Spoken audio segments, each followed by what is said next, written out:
बिस्मिल्लाहिर्रहमानिर्रहीम अल्लाहुम्मा सल्ली अला मुहम्मद व अला आलि मुहम्मद। आज मैं आप लोगों के लिए चंद ऐसे जुगाड़ लेके आई हूँ जो आपकी डेली लाइफ को बहुत ज़्यादा आसान करने वाले हैं और आपके लिए बहुत फ़ायदे के होंगे और इंशाल्लाह जब आप इनको अप्लाई करेंगे तो आप खूब दुआएं देंगे। अगर आप चैनल पे न्यू हैं तो चैनल को सब्सक्राइब कर दीजिए और वीडियो को लास्ट तक देखिएगा ताकि कोई भी टिप मिस नहीं हो।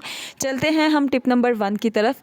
जो टिप नंबर 1 है वो स्पेशली जो टोडलर्स होते हैं उनसे रिलेटेड है, क्योंकि जो बच्चे होते हैं जब इनके हाथ पाँव चलना शुरू हो जाते हैं तो ये अक्सर जो है वो बॉल पॉइंट या पेन वगैरह पकड़ लेते हैं और इनसे डिज़ाइनिंग शुरू कर देते हैं। और समटाइम सोने पे सुहागा ये होता है कि आपने कहीं जाना होता है, किसी के घर जाना होता है या फिर मेहमानों ने आना होता है और बच्चे अक्सर ऐसी हरकत करते हैं जब देखते हैं कि पेरेंट्स जो हैं वो थोड़े से बिज़ी हैं तो वो अपने जो हाथों को या मुंह को गंदा कर लेते हैं। तो मैं आपको बहुत आसान तरीका बताऊंगी जिससे आप इनको झटपट रिमूव कर सकते हैं, क्योंकि साबुन से धोने से भी ये निशान नहीं जाते बॉल पॉइंट के।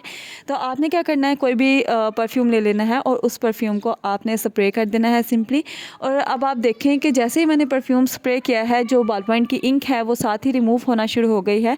तो ये टिप बहुत आसान है और बहुत झटपट है। इससे आप बहुत आसानी से जो बच्चे मैस क्रिएट करते हैं उसको रिमूव कर सकते हैं और आप इसको आसानी से साफ़ सुथरा उनके हाथों को या अगर वो मुंह पे लगा लेते हैं तो आप उसको रिमूव कर सकते हैं।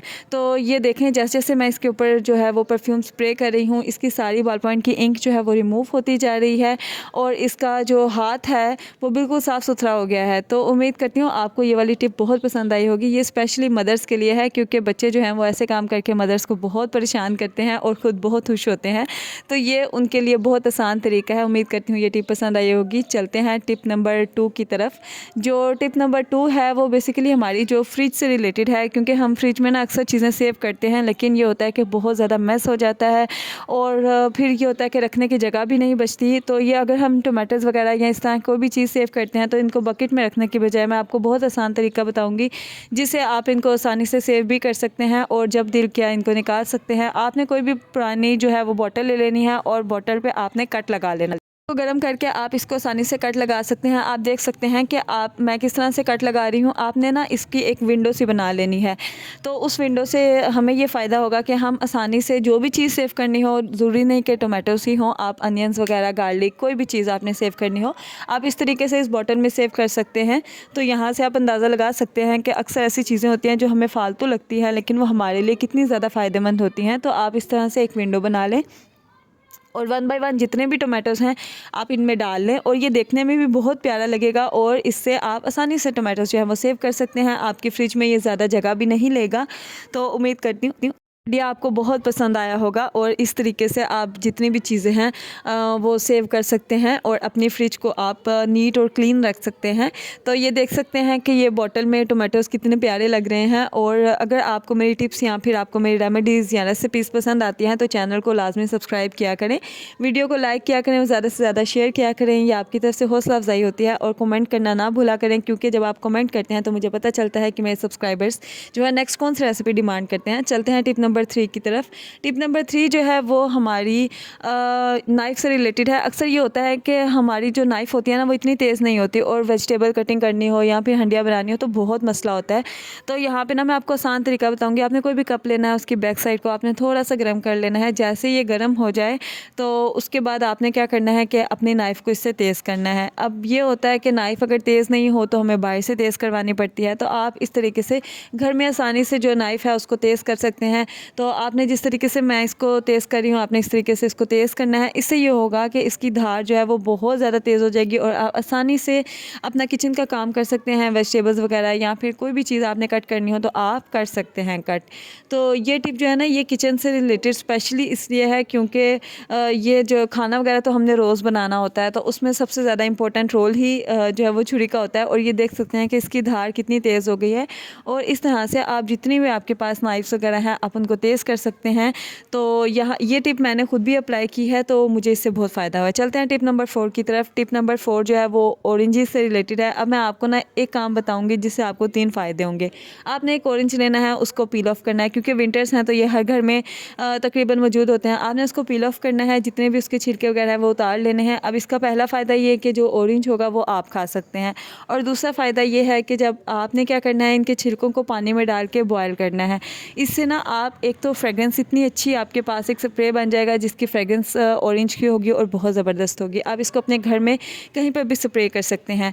और यहाँ पे ना ये छिलके थोड़े से सॉफ्ट हो गए थे, तो मैंने इनको ना इनके बारीक काट लिया था और इस तरह से ना इनके चंक्स बन जाएंगे। तो ये आपके पास एक कंप्लीट ऑरेंज स्प्रे आ जाएगा और इससे आप अपने घर के कॉर्नर्स में स्प्रे करेंगे, आप अपनी शेल्फ पे स्प्रे करेंगे तो एक तो अच्छी फ्रेगरेंस आएगी ऑरेंज की, और तीसरा सबसे बड़ा फ़ायदा ये कि जो कीड़े मकोड़े होते हैं, छोटे छोटे जो हशरात वगैरह होते हैं, वो ऑरेंज की स्मेल से बहुत दूर भागते हैं। तो आप जब इसका स्प्रे करेंगे रात को, इवन अपनी शेल्फ वगैरह पे करके सोएंगे, किचन की जो शेल्फ होती है तो वो बिल्कुल क्लीन रहेगी। तो ये स्प्रे आपके लिए बहुत फ़ायदे का होगा। आपने कोई भी बॉटल ले लेनी है स्प्रे की, इसको फिल कर लेना है और आप इसको जैसे ही एम्प्टी हो आप इसको दोबारा भी बना सकते हैं। तो इस तरह से आप अपनी क्लीनिंग भी कर सकते हैं घर की। टिप नंबर 5 की तरफ चलते हैं। टिप नंबर 5 से रिलेटेड है, क्योंकि झाड़ू जो होता है ये बच्चे उसके दुश्मन होते हैं और मेरे बच्चे स्पेशली झाड़ू को बहुत ज़ाया करते हैं। इवन इसके तिनके निकाल के उससे खेलते हैं, उसको फेंकते हैं। तो मैंने एक बहुत आसान जुगाड़ निकाला है कि जिससे हम अपने झाड़ू को सेव कर सकते हैं, और ये है कि बच्चे जो हैं वो इसके तिनके नहीं निकाल सकेंगे। आपने कोई भी पुरानी प्लास्टिक की बोतल ले लेनी है और छुरी को गर्म कर लेना है, और जैसे ही नाइफ़ थोड़ी गर्म हो जाए आपने इसको कट कर लेना है। अब मैं आपको आसान तरीका बताऊँगी जिससे ये होगा कि झाड़ू की ग्रिप भी बहुत आसान हो जाएगी और ये सेफ भी रहेगा।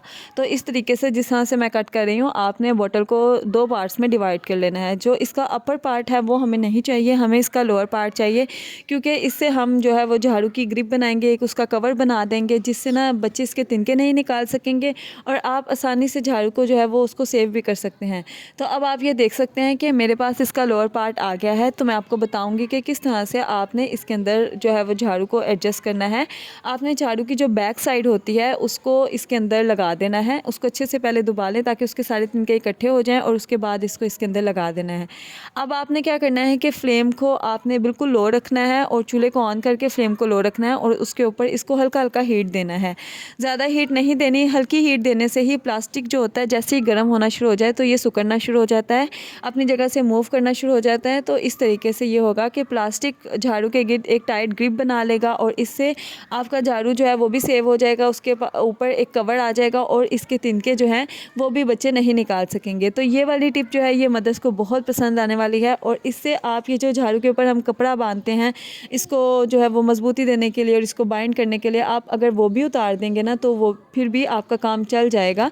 तो ये वाली टिप जो है ये स्पेशली उनके लिए है जिनके बच्चे उनको बहुत तंग करते हैं। तो चलते हैं टिप नंबर 6 की तरफ। टिप नंबर 6 जो है वो ग्रेटर से रिलेटेड है, क्योंकि हम ना चीज़ें अक्सर ये होता है कि ग्रेट करते हैं तो इसकी जो बैक साइड होती है ना ग्रेटर की, उसमें बहुत ज़्यादा गंद वगैरह आ जाता है, फंस जाती हैं चीज़ें, तो जब उसको रिमूव करने में भी मसला होता है।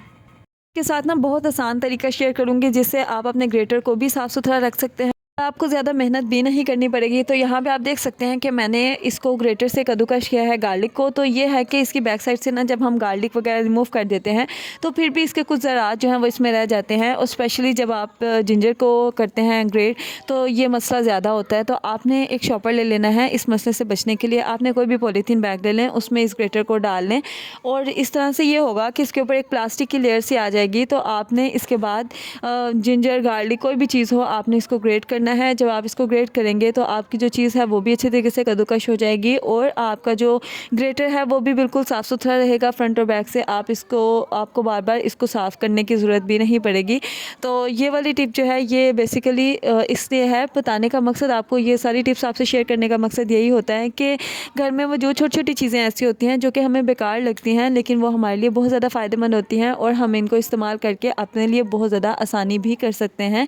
तो यहाँ पे आप देख सकते हैं कि ग्रेटर बिल्कुल साफ़ सुथरा है फ्रंट से और बैक से। तो उम्मीद करती हूँ आपको ये टिप्स पसंद आई होगी। मिलते हैं इंशाल्लाह नेक्स्ट वीडियो में, तब तक के लिए अपना ख्याल रखिए। अल्लाह हाफिज़।